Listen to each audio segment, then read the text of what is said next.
Ukraine situation continuing to deteriorate, the war in that country getting worse, more violent, more casualties. We had assumed that that was going to be the case, and unfortunately it is. There's been something of a shift, though, I think, in the last few days. In the early moments of this conflict, there was a lot of talk, some would even say a lot of war propaganda about how the Russians, no way they could continue on. The Russian war machine was going to grind to a halt. The sanctions were going to crush them quickly. This would all be over, and the glorious Ukrainian resistance would be victorious. That's not how wars play out. And this is a very real war that has incredibly high stakes, as we know, for the people of Ukraine and also for the whole world when you add into it the thousands of Russian nuclear weapons that loom in the background of all of this. I think there's a little bit more realism in the analysis of this now, more generally in the media, as we see the strikes, missile strikes hitting everything from hospitals to the headquarters of some foreign units that have arrived to fight alongside the Ukrainians. People are recognizing more, I think, as they see the images on their screens, how bad this is and how serious this fight is likely to continue to be. Joe Biden actually said on the issue of sending troops to Ukraine, well, I'll let him say it. We're showing the strength and we'll never falter. But look, the idea that we're going to send in offensive equipment and have planes and tanks and trains going in with American pilots and American crews, just understand, and don't kid yourself, no matter what you all say, that's called World War III, okay? Let's get it straight here, guys. That old expression, don't kid a kidder. World War III. I would first note that a year ago, Biden promised to shut down the virus, to turn on the economy, and to restore normalcy and unity. And now we're being told, go buy a Tesla, peasant. Gas prices are going to get higher and higher. Inflation's going to get worse. And hopefully we won't be in the midst of World War III. So I think you could all consider Biden's year one to be a massive fail, even by Democrat standards. Beyond that, Clay, this is not over when we think about this discussion about what the U.S. involvement here should be. Send NATO troops to Western Ukraine. This is the Wall Street Journal today. A show of force inside the country would save lives and deprive Putin of the ability to dictate events. That was just published, yesterday in the Wall Street Journal on their editorial page. Just to give you one example of what's being talked about now, a limited no-fly zone, which I think I said they would call for in the West, where we're now seeing in real time this country be cleaved in two. And, we don't want a full-scale no-fly zone. We want a limited no-fly zone. Again, creeping toward a reality with Russia that we need to be very cautious against. We were talking about this off the air, the latest in Ukraine.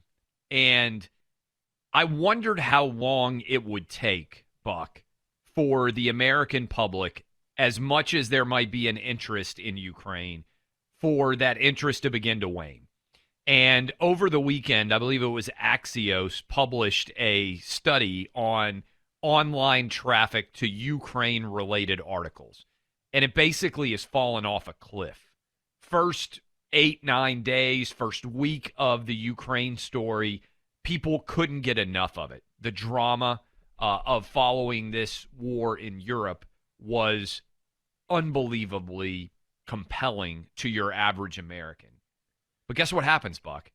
The stories, even as they are becoming worse, are easier to understand. That first imagery of Russia invading Ukraine and Zelensky coming out and saying, we're fighting for Kiev tonight, you thought that there would be some sort of massive story change.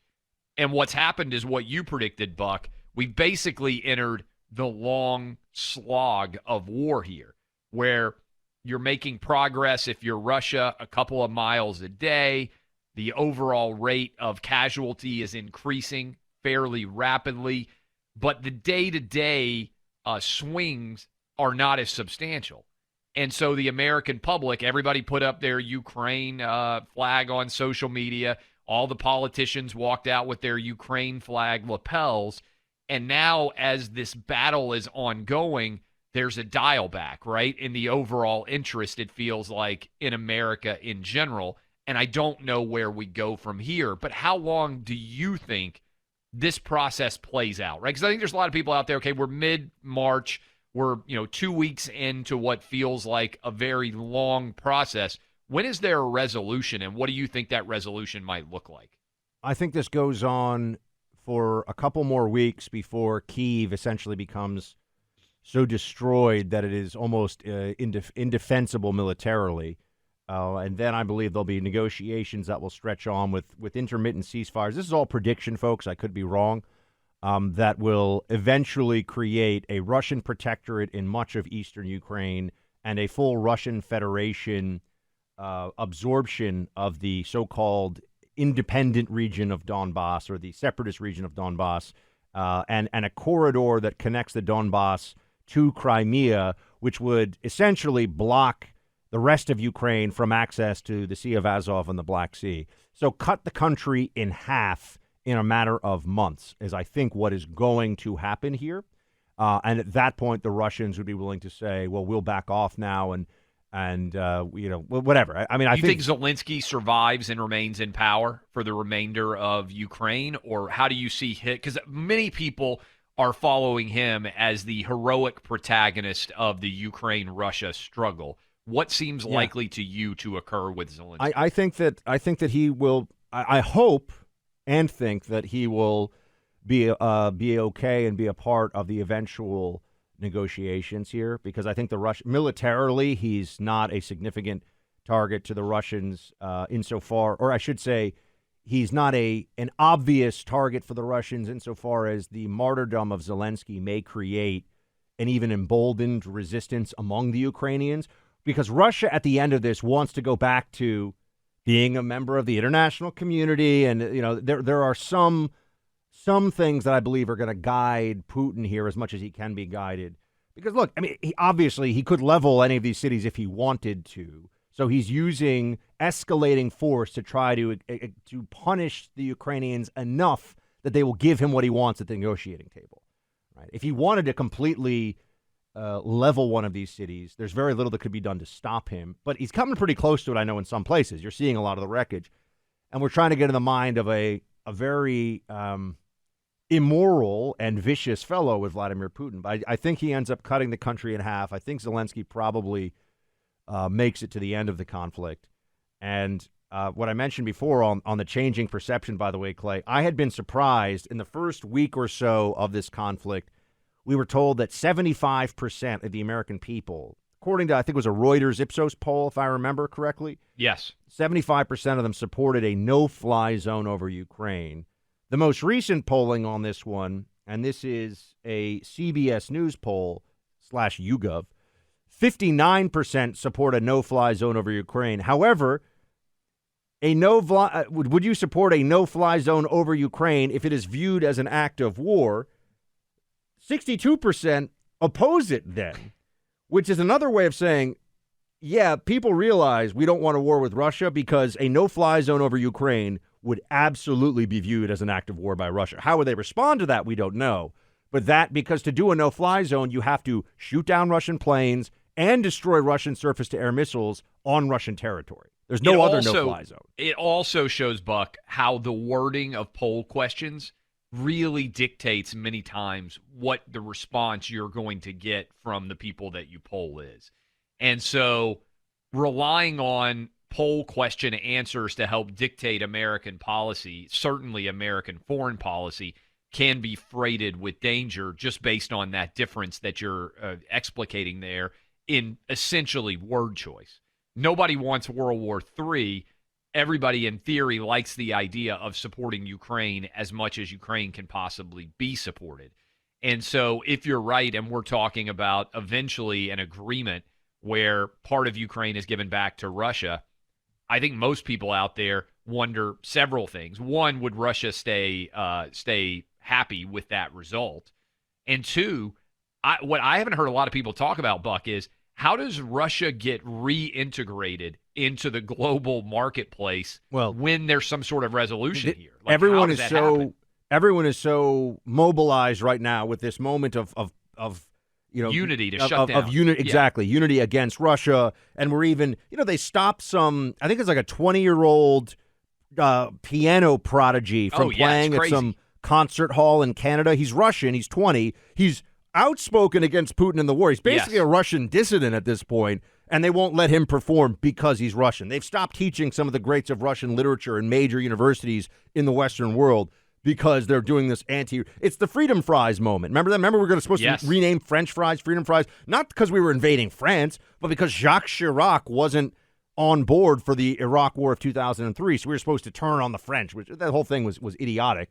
But there was a moment of public fervor, and I think we, because of what we've seen as a country over the last 20 years, are a little bit more, prove to me, a little bit more show me, a little more cynical, which we should be about government claims when it comes to things like war. But Clay, Russia is going to be integrated into the international community again. There is no future in which one of the largest producers of hydrocarbon in the world, with a 130 million person population and thousands of nuclear weapons, is ignored by everybody. Forever. That doesn't happen. Yes. So this is what I mean by, is Zelensky a target or not? I mean, maybe he was, maybe he's not now. It's very tough to read these things.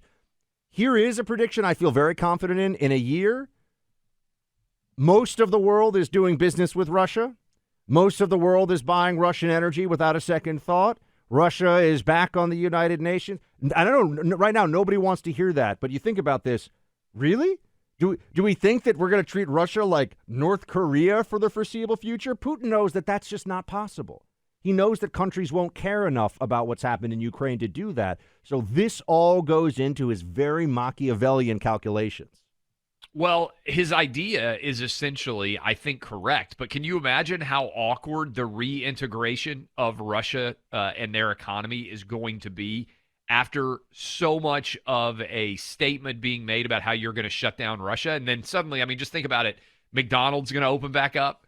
Dr. Pepper and Pepsi and Coke are suddenly going to start flowing again. I mean, I'm just talking about low-level economic input in terms. I mean, do the oligarchs get back their yachts? Yes. I mean, there's so much to unravel here as eventually Russia gets brought back into the global marketplace. It's not even clear. I always wonder about this, what the legality is of punishing people and taking their assets in the West who are Russian without, have they proved? There haven't been tried. First of all, these oligarchs can afford very good legal teams, I can assure you. Have they proven that these assets are illicit? I mean, a lot of what's going on here is driven by this mass mobilization mentality. Look, I feel like everyone needs to take a step back and be very cautious about this. Joe Biden is actually discussing the possibility of World War III erupting if we get this wrong.